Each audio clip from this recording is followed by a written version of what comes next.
चोली में रंग लगा चोली में रंग लगा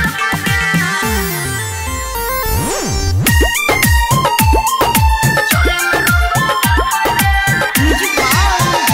डीजे विकास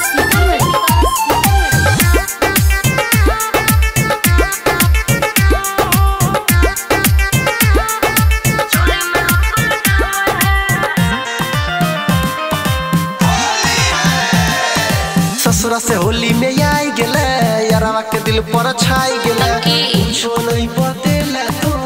की सैया केल कोगे ससुरा से होली में आई गेले यारवा के दिल पर छाई गेले कुछो नहीं बतेला तो की सैया केल कोगे एक बार दो बार तीन बार चार बार चोली में रंग लगल पड़े एक बार दो बार तीन बार चार बार चोली में रंग लगल पड़े एक बार दो बार तीन बार चार बार चोली में ससुरा से होली में आई गेले यारवा के दिल पर छाई गेले कुछो नहीं बतेला तू की सैया केल कोगे एक बार दो बार तीन बार चार बार चोली में रंग लगल पड़े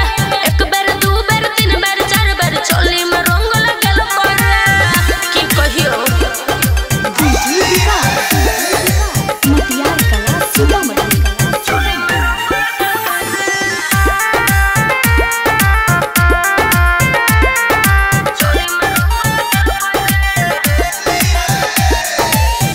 कलर से साड़ी रंगल को कौन कलर से गाल गे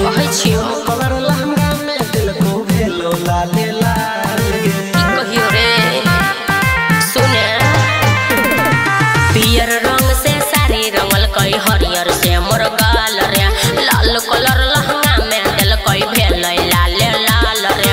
ओठ के लाली कान के बाली उहे कीन के दिल कई रे एक बार दो बार तीन बार चार बार चोली में रंग लगल पड़े एक बार दो बार तीन बार चार बार चोली में रंग लगल पड़े मटियार कला सुबह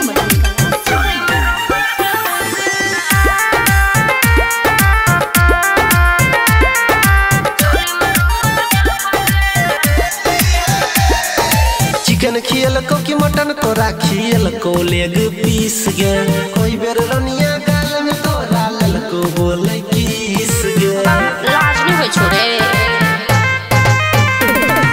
चिकन मटन खियल कोई नहीं खियल कोई लेगो पीस रे सुमन सना के दिन में चार बेर लल के गाल में किस रे सैया अमर अनिल पकड़ के यंग यंग नहीं से दल कोई रे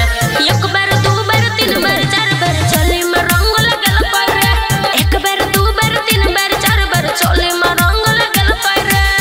की कहियो परेशान छी।